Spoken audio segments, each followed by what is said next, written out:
Welcome, Mike Thompson from Ground to Great, a business aviation and personal growth podcast. Mike, how are you doing today? Hey, I am doing just great. Thanks so much for inviting me. Of course, man, of course. So, I just want to get viewers or the listeners just kind of a good idea of, maybe an introduction of, since you're in the aviation industry, good background of how you got into it and what you do now. Oh, okay. Well, I have background as both a pilot and a mechanic. Now, my first love is flying. Mm-hmm. And I became a mechanic because pilot jobs were not nearly as readily available 40 years ago. Let you know how old I am. Yeah, there you go. As they are today. So, just like a lot of young people, young girls, young boys, you're out at the airport, maybe you're looking at a big jetliner or airplanes taking off, you kind of fall in love with it, you get that bug, that feel, I was the same way. I was at Mitchell Field, for those of you who are not familiar, named after General Billy Mitchell in Milwaukee, Wisconsin, as a little boy at night looking out at the blue taxiway lights. You're like, what are those? And I was so enamored by airplanes and aviation, I decided I was going to be a pilot. And I went to a 2-year technical college in Wisconsin and earned my ratings up through my CFI initial. And so back in those days, same as today, this instructor certificate was used to build flight time. But it was hard even to get a CFI job, let alone an airline job. Mm-hmm. Well, I got a job down in the Carolinas. I was at a little airport outside of Raleigh-Durham. Now, you may or may not know it. You can always look it up on, I think it's still on ForeFlight. It used to be called Wendell-Knightdale Airport, just east of Raleigh. Anyway, The guy that owned it flew out of Raleigh, and I had a couple of flight students, and we did some charter around the Carolinas. And it was literally hand to mouth, man. I mean, you were... straight from the hose, right? Woo! Yeah, drinking from the hose, baby. It was hard to make a living. So I decided to enlist in the military service. And so Coast Guard, correct? Pardon? Coast Guard? Yes. It was it's kind of my philosophical side of my nature. And I said, you know what? The Coast Guard's the thing for me. I want to get out there and try to rescue people, help people. Anyway, they made me into an aircraft mechanic and an air crewman. While I was in the service, I was flight instructing in my off-duty hours as a civilian, which is why I ended up with a lot of military pilots who were doing their civilian conversions. That was a lot of fun. I'd get these FA-18 pilots who couldn't believe that a 172, let alone a 152, could fly at 40 knots, You're like, what? They go that slow? Yeah. They had this racetrack pattern about 1.5 miles out. But anyway, we got them all squared away and converted. So that's how I ended up as both a pilot and a mechanic. And I spent 8 years in the Coast Guard doing that. And I left the Coast Guard to come back to the technical college system where I started my flight training and worked as a instructor of mechanics in a 147 program and a CFI. Nice. So what since you said you're an A&P and a pilot as well, I'm also an A&P and a pilot as well. And a lot of questions that I get is how much does it translate over one side of that industry to the other, and especially since you have an instructor point of view from both of those aspects that I don't have, do you kind of have any insight or knowledge on how they translate one another, or do they as much? Or So we can get your perspective on it too. But I'll tell you, I'll answer in really, really simple terms. A ton, absolute overlap. If you're a pilot, you'll be a better mechanic. If you're a mechanic, you'll be a better pilot. Absolutely a ton of crossover. I mean, it goes both ways. Whichever one you start with, whichever one you're more or less experienced at, man, it's just fantastic in both directions. That's my take on it. Mm-hmm. And so you like being a pilot better, correct? Well, yeah, I do too. I'm not gonna lie. Yeah, but they both go hand in hand. I'd say. They really do. Yeah. I'm a very kinesthetic, hands-on, practical person. I love getting out some tools, working on something, fixing it, creating something, making it better, whatever. Yeah. But when it comes to airplanes, my first love really is, 3 dimensions, stick and rudder, get up there, upside down, backwards, loops and rolls. That's my, if you gave me a choice between fixing them or flying them, I'd rather fly them. Mm-hmm. But I love fixing them. Yeah, but I'd rather fly them. I feel like it's more fun too if it's your own airplane that you're working on. I feel like then that would be kind of the whole package deal, because you get to actually say like, okay, now I get to experience the joy of me flying this thing that I fixed. Yeah, you remember the Christian Eagle? You're familiar with the Christian Eagle? No, I'm not. It's a small bi-wing aerobatic kit plane, and it was an early version of a kit plane, and it had very complete kits, and it's a beautifully flying little airplane, and that was my dream back in the 80s, to build the Christian Eagle. Well, it's still a dream of mine. I just never had the time or the money to make it happen. But so you're right. Yeah, if you owned it or you built it or you own it and maintain it, absolutely. I mean, I know there's there's a lot of good groups that will help you get started. Like I know the EAA. Hands down. Yeah. World famous. Yeah, absolutely world famous. Yeah, super good group. I actually got to meet a pilot the other day. World's only pilot to fly without arms, certified pilot. Well, she's light sport, but she's trying to get into an aircraft where she would have to find a medical way to get it done. So they're creating a new plane for her to be able to fly in it. But she currently flies with no arms. That is pretty cool, Right. And I teach this pilot, this CFI ground school here at Epic Flight Academy for the last couple of years. And that's one thing I'd always talk to about instructors. When your new student comes to you with any type of a major or minor disability, don't be discouraging. All of us, I think, would be very surprised at some of the pilots who are flying out there legally with current medical certificates and exemptions. So don't discourage anybody in any way. So she's a great inspiration. Yeah, great example and inspiration as well. Definitely that, if you have a dream or a goal, as long as you're committed, it's really, sky's not the limit, right? Right, yeah, no, and it really is not the limit. Yeah. Absolutely not the limit. Yeah. So speaking off of that, one of the questions I wanted to ask you is what inspired you to write your book? And if you want to tell the listeners what your book is, Teaching is Not Telling. Yeah, at what point in your life were you like, you know what, I need to write this, I need to get down and just kind of a brief overview about it. Yeah, the title of the book is called Telling is Not Teaching. And the book was written to parallel and expand upon the FAA's Aviation Instructor Handbook. Now, I started my teaching career after the service. When I came back to the tech college system, I really learned what it meant to become a teacher. And I really cut my teeth and built my teaching skills in the 147 school and then as a part-time flight instructor. And what the book is really getting at the idea that we need to build a relationship with that learner so that we can discover exactly who they are, what they want, what they need, what their goals are, and help them achieve it, because it's not about us. It's not about us as teachers. So part of that inspiration came from my early teaching years where I saw just far too many teachers, unfortunately, who it was about them. It's my class, their hours, my class, my lecture, you listen to me, see what I have to say. I stand at the lectern. It's very boring. It's very dry. Half the students are asleep. They're wondering why. It's a very teacher-centered approach.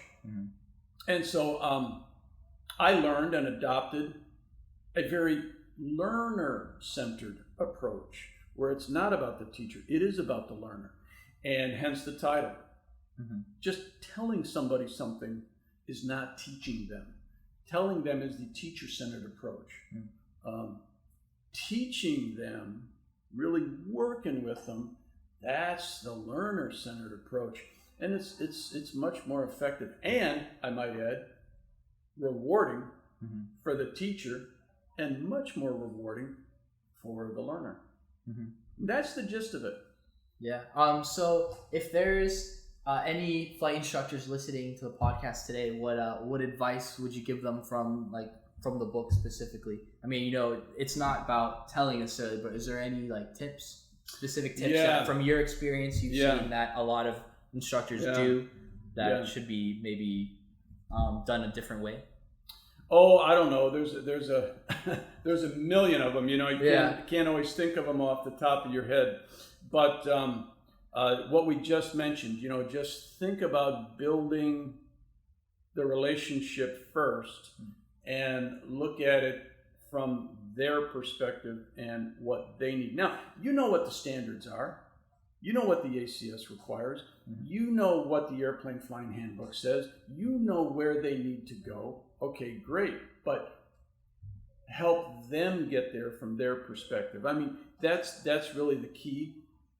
So I've trained a lot of instructors over the years, and a couple of things I tell them. Know your references. Know where to go quickly to find things, because contrary to popular belief, CFIs do not know everything. Well, maybe I do when I first get my ticket, right? Yeah, there you go. Yeah, everyone does. Yeah. Right after I pass my CFI check ride, I know everything there is to know about aviation, but that only lasts a short time. And I come back to reality, and I realize, holy cow, I have so much more to learn about being a teacher, and it's critical to know the references.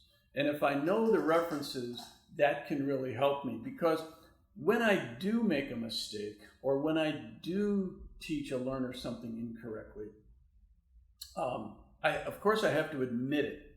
And admitting that to my learner builds trust, and it builds the relationship. And so I tell new instructors, hey, look, even experienced instructors are going to make mistakes. But as a new instructor, if you are honest and you have enthusiasm and you're continuing to learn, your flight student will forgive you a multitude of errors. Trust me, that's true. And I mean, imagine yourself as a learner. If your instructor was enthusiastic, you could see they were learning and they were working hard, they make the occasional mistake, wouldn't you forgive them? I know I would. And you know, we learn together. And so that really helps and builds. So that's, I guess, a key piece of advice to young instructors. Yeah, I like how you mentioned learning together, because I mean, I was in Boy Scouts a lot, and growing up, that's the program I did. And as we would grow up, we ended up teaching the younger kids or younger scouts that would come into the troop. And it's funny for me, when I was like maybe teaching knots or different survival skills, how much I would learn from actually teaching. So it's not just it's not just like and there's different ways. We have like something called the EDGE method, which is explain, demonstrate, guide, enable.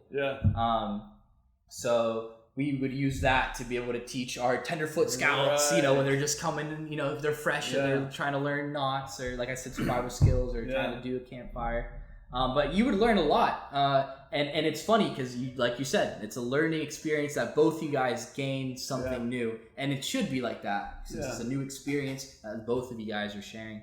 So you know, so one thing I do with the students is we say, all right, guess how long I've been at this. You know, now I've got gray hair, although I'm young at heart. You know, it's pretty obvious I've been around a while. I always tell them I'm 39 years old, you know, chuckle. And so they guessed when I got my CFI. And the year was, drum roll please, 1979. So there you go. I'll let you do the math on that. 1979. And so I tell them, you know, it's because I've been an instructor for 43 years, the assumption is that I know everything. That's the worst possible assumption by anybody, and it's the worst possible assumption by myself. So they asked me, "You've been training instructors a long time. How do you know? How do you recognize a good instructor? How do you know who's going to make a good instructor? Is it stick and rudder skill? Is it that they can quickly answer a lot of technical questions? I mean, is it their ability to draw on the whiteboard? Yeah. What is it?" I'm like, well, yeah, okay, it's all that, but you know what it really is? Here's what it comes down to.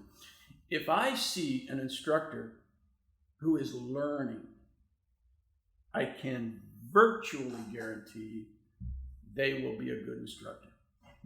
Now, I don't know if you're aware or if your listeners are aware, but at the Epic Flight Academy, we have an instructor on staff who has been a CFI for more than half a century, more than 5 decades, more than 50 years. Now, if you've held your CFI for 50 years or more, the FAA will give you the Wright Brothers Award. Now, this instructor holds the Wright Brothers Award, and if you want to see an instructor who's continuing to learn, after 50 some odd years of holding a CFI, this guy is always asking questions, reading books, challenging himself to learn new things.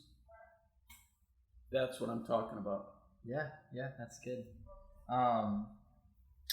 So one of the questions I was going to ask you as well is, what do you think about I saw online for the Epic kind of introduction or bio, you said there's a new way of teaching and there's an old way that's being forgotten.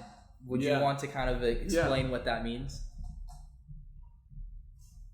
Sure. In the book, I talk about the new school being old school. Mm-hmm. And what I mean by that is this. I've been a teacher now for quite some time, and I have seen both in the teaching profession and in the cockpit the advance of technology, which, by the way, I think is fantastic. Glass cockpits, G1000s, LMSs, those are learning management systems, online learning systems like Blackboard or Schoology, those types of things. Just a podcast, for example, that we're doing now, the use of cellular technology, YouTube, websites, I mean, you name it. Well, when you study the psychology of learning, and you study education, and you study how people learn, there's this thing out there called, they call this accelerated learning, right, or accelerated performance. And so the idea is that if somehow I'm using technology, all of the new school, air quotes, new school items, that somehow my learning will be accelerated. Well, in fact, what I talk about in the book is that's not really the case, because while technology has advanced, the way that your brain processes, encodes, decodes, memorizes, and learns material really has not changed that much, or certainly very rapidly in hundreds or even maybe thousands of years of human existence. So the new school of advanced technology does not guarantee faster or better learning.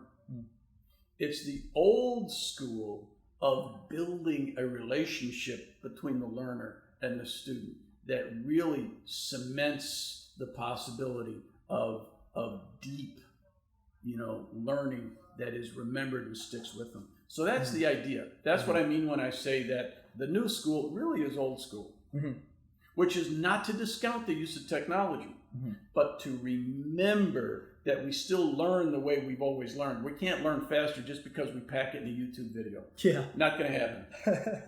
That's funny.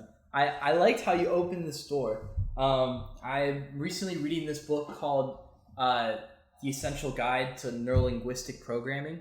So basically, it talks a little bit how your mind works, how certain people process information. Right. There's some ways, and I'll tie it to learning, where we prioritize forms of information or certain ways, or they're called submodalities, than others. So an example of that would be some people, and you can hear it a lot when you're talking with someone, and you can kind of figure out what sources of information they prioritize more. For example, some people are more focused or care more about auditory sounds. Mm-hmm. So maybe when you're teaching or you're learning something, you process information, or you care more about it because you listen to it more, and that's how you've grown up in the world listening to things. Yeah. Or maybe you're more kinesthetic by touch or feel, or you're visual. So maybe having presentations or other sources of guidances that are visual will help you be when it comes to learning, might help you more to be a better learner when you have those sources of information that are based in that certain way. But it's funny because, like you said, and it kind of clicked with me when you were talking, is that old school, or the way of really having an instructor one-on-one, is indispensable, because you really have the best opportunity to hit them at all sides. Because as an instructor, or as a you don't really know how your student is going to prioritize how they receive their information. That's just something how you're growing up with, for example, if I ask you, hey, what was your favorite part about a vacation that you had? Right. And you listen to their conversation, and they can be like, oh man, I was in Cancun, and I just would love to wake up and hear the waves crash. They really like to process information auditory. Yeah. Or I woke up and I could smell the ocean breeze coming off. Maybe that's just their way of prioritizing information. So you're really getting all angles of that sources of information when you have a one-on-one instructor. So that's funny to me that you mentioned that, because I was like, that's clicking. I'm excited that you're learning about this. This is so awesome. This is fantastic. This is frequently called the VAK theory of learning style. What's VAK? Visual, auditory, kinesthetic. Oh, okay, yeah. Learning style theory. And research does suggest exactly what you're saying, that learners do have, or they oftentimes have, a preferential modality. Exactly what you were saying. So maybe I prefer, kinesthetic or over auditory, for example. Now, that much evidence or research evidence really supports. And it's I'm glad you brought this up as well, because it leads to a misconception that frequently frustrates me. And this is when both learners and teachers, by the way, say, well, for example, I'm a visual learner. Well, it's nice to know that's your preferred modality, but the assumption, therefore, is that if I get everything in a visual modality, I'm going to do better. Now, this is where research disagrees with us. In fact, if you have a preferred modality, any preferred modality learner does better when they receive multimodal inputs. And so that research contradicts this common misconception. Hey, if I'm visual, I should get visual inputs, I'm going to learn more. No, if you're visual and you get visual and auditory and kinesthetic inputs, you'll learn more. So, interesting to clarify that. Yeah. Let's not make that. Let's not fall prey to that misconception. So modalities are true, but multimodal learning works best for all learners. So what you're saying is it's vital to be able to have a teaching style where you are hitting all those approaches and those angles, and being able to present the learner in different angles and different perspectives. And so, for example, in my class, I've got a PowerPoint slide on the wall, and that guides us, and it's visual, obviously, and then you're listening to me speak. Plus, I'll come around, maybe we're talking about the heater in the Seminole, and we've got the actual heater part in our hands in the classroom on the table. So I think a skilled teacher would be trying to present in all these modalities at any given time, and the FAA's characteristic of learning here is multifaceted. This is what they're talking about. Imagine how difficult it would be if you had 20 learners in class and you had to deliver your information, the same information 3 times, once visually, once auditory, and then once kinesthetic, to separate groups. I mean, can you imagine how chaotic and crazy it would become? Virtually impossible. Yeah. Well, it's a good thing that the research supports this multimodal approach. Yeah. That's funny. I didn't know that that the FAA kind of, I mean, is there more paperwork or stuff where the FAA does support that? Because you said they also want you to teach. Oh, absolutely. I didn't really know about that. Yeah. In the Aviation Instructor's Handbook, you'll find this in Chapter 3. They talk about learning, which is the longest, biggest, fattest chapter, and also, in my humble opinion, the most interesting of all the chapters. But in Chapter 3, we find 4 characteristics the FAA lays out for us. And it says that we must be purposeful, we should be multimodal, and it should be experiential, and it should be an active process. And we call these the 4 characteristics. And multimodal, I mean, there you go. That's one of the 4. It's certainly essential. Yeah. That's really cool. Yeah. How did you get into it? How did you go down the rabbit hole of finding ways of how the mind works and how students want to learn? How students learn. Yeah. I left the service and I came back to the tech college system as an instructor. And this was the Wisconsin Technical College system, by the way. And so I'm teaching, of course, very technical skills, right? A and P and flying. But they wanted their technical instructors to have a background in education and would require us to take several college courses in specific areas. Educational psychology, assessment, curriculum design, etc. And so I said to myself, you know what? Would it be possible to combine those required teaching courses into a master's degree? Well, certainly, it's very, very possible at many, many universities across the Wisconsin system. And having already held a bachelor's degree, I thought, what I'm going to do? I'm going to work on my master's and tackle those classes as part of the master's, kind of 2 birds with 1 stone, because I think I'm really interested in how people learn. Well, little did I know, that became a passion of mine. I am fascinated by how people learn, and my master's degree is in educational psychology, which I studied at the University of Wisconsin in Whitewater, an excellent school, by the way, and have just been, kind of sticking with it ever since. I just find it fascinating. I call the human brain the most amazing 3-pound computer in the known universe. Yeah. The known universe. I mean, think about the human brain. It just fascinates me how we learn stuff. Yeah, and I like it. I think it's really fascinating to know how the brain will recall certain information and how in the same book that I read, you can kind of tell based on how someone's looking either the left or the right, whether they're recalling from a previous experience or imagining what a certain experience will look like, which is really, really interesting.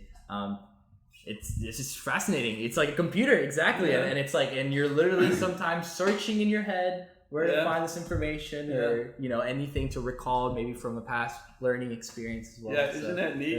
Yeah. You can watch where their eyes go and think, Yeah, what is he thinking? Yeah. And you can see, how learners talk about, we have these learning theories about hooks, and hooking known to unknown and hooking little bits of information together. What do you mean by that, hooking to unknown? So we take something that you're learning that you're not aware of yet and connect it to something you already know. So that kind of makes a hook, and it makes a link for you to jump and learn more about it, Oh. And And you can actually see learners process this in their memory and think about something that they knew and connect it to something that they just learned or are learning. So yeah, you see these connections all the time. It's really fun, at least for me. And if you feel the same way, you're probably a natural born teacher. Yeah. You know, if that excites you like it does you and me. So you want to read this book called Telling is Not Teaching. Yeah. And you want to think about the teaching profession. Yeah, absolutely. Wow. Since you said there's more and newer technology coming out to supplement, and from what I can kind of tell, should fundamentally be used as a supplement from what traditional ways are or old school, where do you think the way of teaching aviation is going right now, and how do you see it in the future?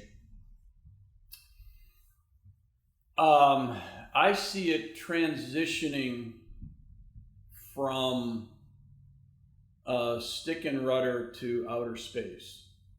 You know, I mean, just to put it very succinctly.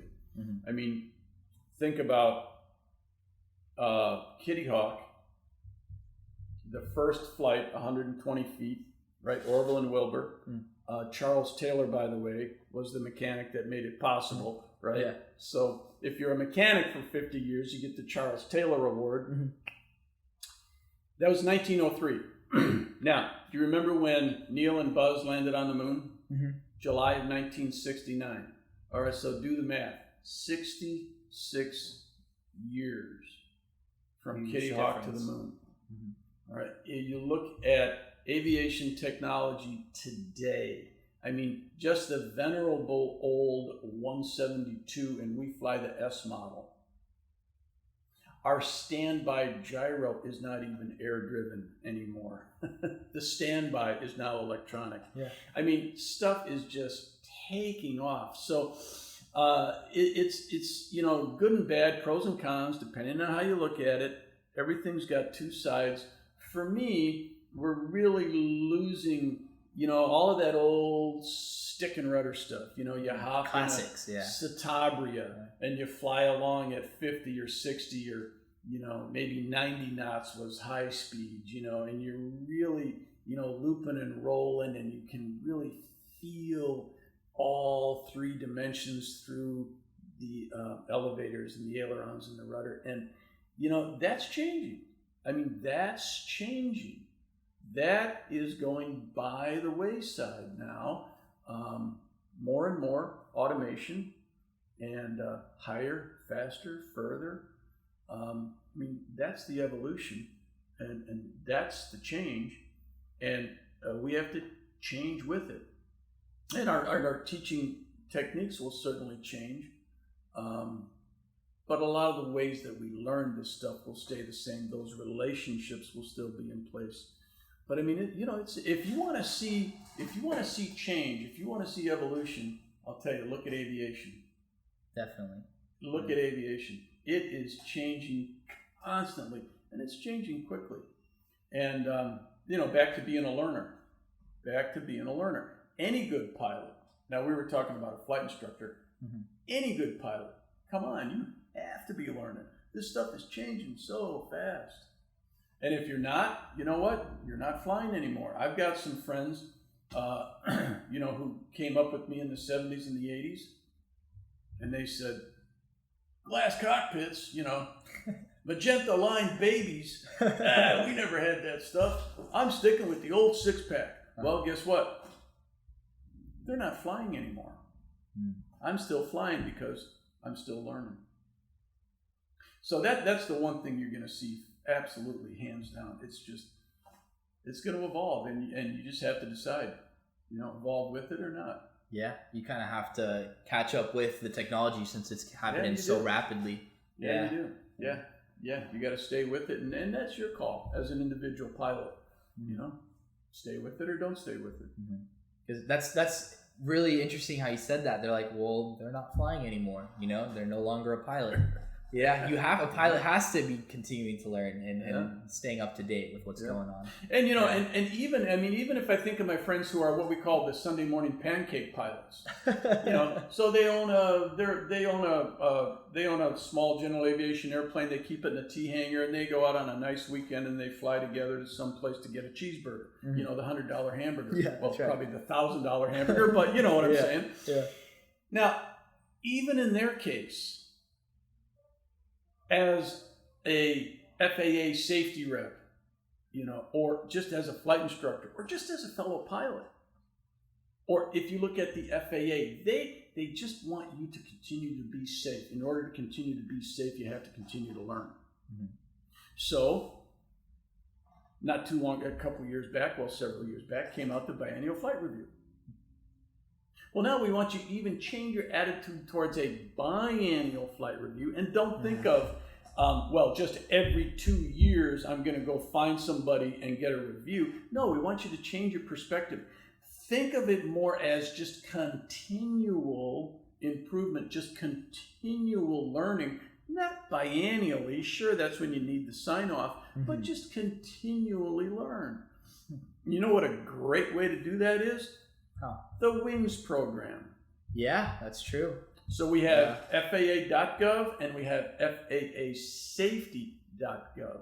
So, by the way, listener, if you don't have a WINGS account, now's the time to go get one. Yeah. It's easy to do. Your insurance will be lower as well if you rent and the charter, not charter, but the FBO that you go with, I think I got not crazy amount, but I think I got $20 off. Sure. Pretty nice. Yeah, $20 or $20. That's something. Yeah. There's your burger. Not $1,000 burger, but.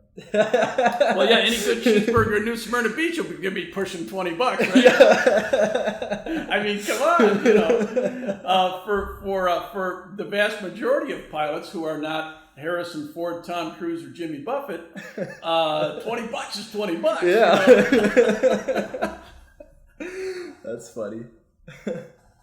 So, what are some methods that you use in practice? Is there a ritual or a habit that you have where you'll sit down with yourself and you're saying, hey, I'm a pilot, I'm still flying, how will I keep myself up to date and continue learning? What is your process like? Or absolutely. What's your habit like? Yeah, absolutely. Now, I don't do this so much anymore because, guess why? I don't fly so much anymore.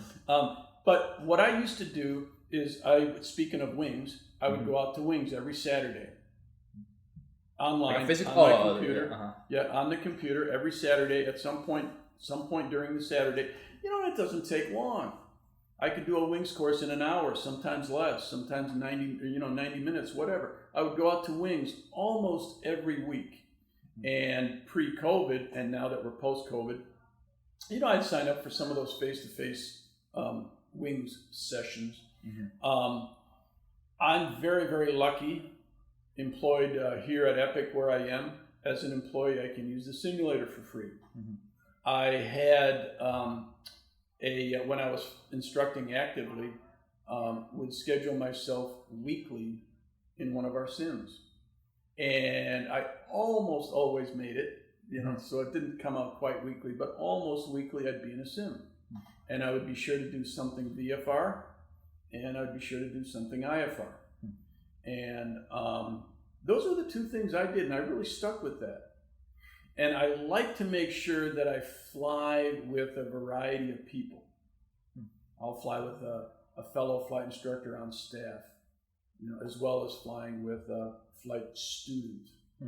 So those are things I did, and I did that really rather habitually, for quite some time. And then I would, when I would do my biennial flight review. Now again, my attitude was not biennial, but every 2 years, I would go and find somebody to take this flight with. And you know where I'd go? I'd go up to Southeast Aero in St. Augustine, and I'd hop in with either Patty Wagstaff or Alan Moore or somebody up there on their staff and make sure I got myself upside down and backwards and looping and rolling. And, those were things I used to do regularly. Absolutely. What's one thing that you think aviation has that no other industry has? and what makes it so special? Well, that's kind of a hard question. Yeah, I came up with it on the spot, but I think it's a good question. Yeah. The first thing that comes to mind is egos. Yeah, there you go. But that's not true. I mean, if you look at medical doctors or Hollywood actors, we're probably number 3. Yeah, we're close on the list. Yeah, we do have great egos, and that can be a lot of fun as long as you keep it in check. In my military environment, in my military experience, it was always joke around on the ground and be dead serious in the airplane. And it's really a great combination. It really works. It keeps you relaxed and friendly. It builds camaraderie. And but boy, when you're in the airplane, you're serious. You're flying the airplane. So that worked pretty good. But no, so it can't be egos. Well, you're not wrong. To me, now this is from me personally, and this really sounds philosophical, but I told you I have this philosophical side, right? Yeah.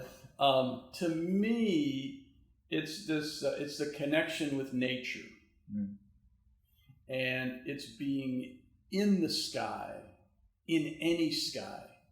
Now, maybe shy of a cumulonimbus, which I want to try to avoid. But even in the clouds, or especially, in a broken cloud or between clouds or on top of the clouds or on a blue sky day, and just to kind of let my brain go and just think and feel literally like a bird, and just really connect with nature around me. Now, so that's my answer to your question. I'm sure that's probably the case with some other occupations that I can't think of off the top of my head, but I certainly feel like that's a unique piece, or one of the coolest pieces of aviation, of sitting in the front office, so to speak. Yeah, that's really cool. I have a similar reason as to why I like aviation so much, and it's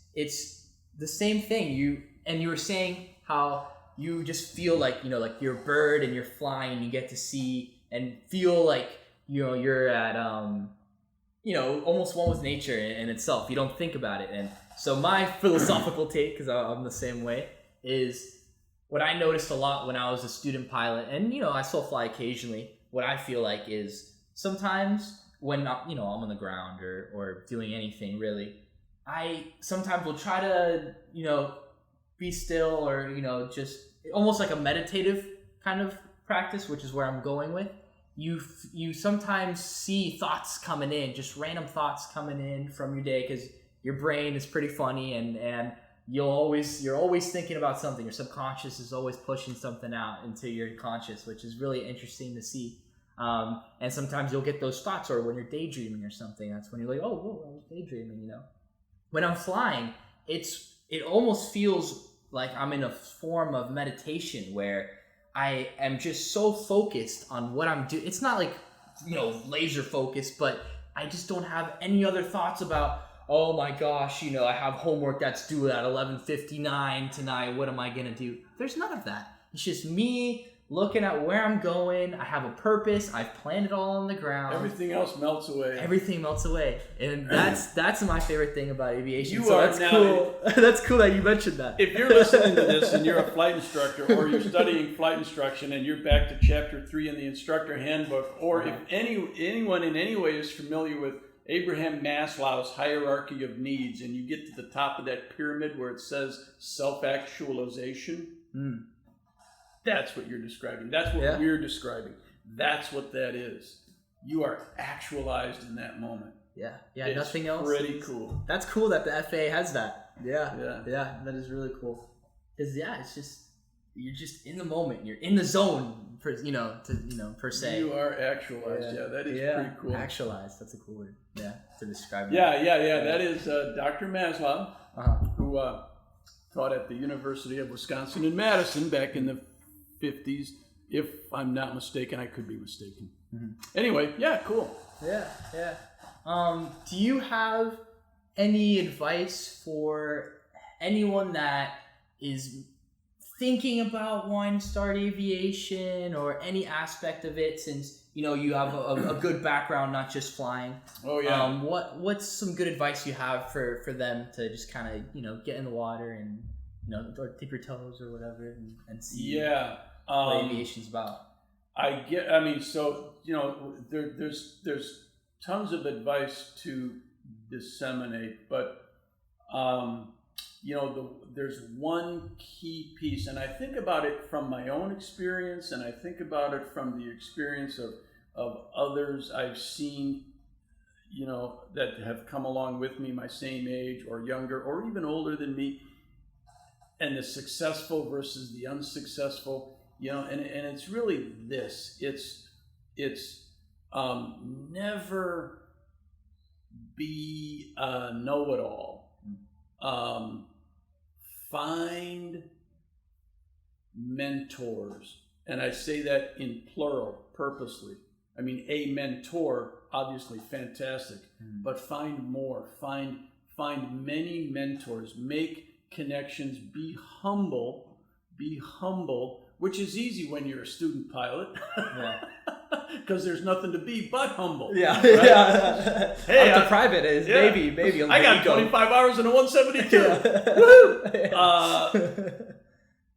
But even then, be humble. And as you move through your career, and you've flown with some great aviators, and you've got thousands of hours, and you've worked for different companies, continue the humility and continue to find mentors, plural. Be humble, find mentors, talk to them. Now, just do that. And I can guarantee, if you will just do that, just find mentors with a humble attitude, your aviation career will just take off. It will take off, pardon the pun, because aviation is a small community. It's a small community. And again, pardon the pun, but it will take off if you're humble and you connect to these mentors. And I'll tell you what, I have seen some very, very experienced pilots I've been lucky to know, for example, at the National Association of Flight Instructors and other associations I've been connected to. And the great ones? Which ones? They're humble. Yeah. They are so humble. So keep that humility and make connections to mentors, and then just let it happen, because it will at that point. Mm-hmm. Yeah, I agree. That's how I got into aviation, mentors. So that was really good advice. Mike, what are some ways that people can reach out to you, or maybe is there anything you want to shout out? Any last words? Where can people find you? The easiest way to find me is at the Epic Flight Academy. And you can see me there on the website. And I'm not sure if my contact info is out there, but I know we don't have any visual screens here. If you have a really good memory, I'll mention it more than once. It's not too difficult to figure out. It's my first name hyphen last name. So it's Mike, not Michael. My name is Michael, but Mike hyphen Thompson at epicflightacademy.com. So Mike hyphen Thompson at epicflightacademy.com. Probably the best way to get in touch with me. And by the way, I would love to meet you. I'd love to come to your flying club, your school, your high school, your college. You know what? Speaking of that, now a little personal plug here. Pardon me. I'm still trying to be humble, but pilots. Me too. Eagle, yeah. I get it. I'm one too. I was so honored. I mean, just absolutely honored. A year ago, I was contacted by the Purdue University in West Lafayette, Indiana. They have a very reputable, long-running and famous aviation program. And I made good friends with the folks up there, and they said, hey, we're starting this program where we're trying to get our flight instructors to develop professionally. Would you come up and speak about your book? So awesome. Last March, 11 months ago, I was so honored to go up and speak at Purdue. So I'm more than happy to come out and speak. And you might wonder what my fee is. Well, it was a cheeseburger, fries, and a root beer.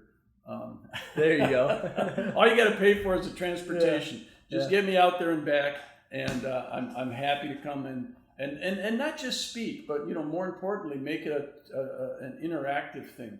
Work with your flight instructors or flight instructor or students or staff or whatever. Yeah, happy to do it.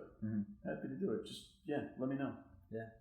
I've had an awesome conversation with you. This has been really cool, and I've definitely learned a lot. So if you take up, Mike's offer, you'll definitely learn a lot too. So, Mike, thank you so much for coming on. I appreciate it a lot. Daniel, you are awesome, man. Thank you so much, and I wish you the absolute best luck with this podcast series. Yeah, Daniel, you're the best, man. Appreciate it. Thanks, Mike. All right, this is From Ground to Great, the Business Aviation and Personal Growth Podcast. This is Daniel Ruiz Jimenez, signing out.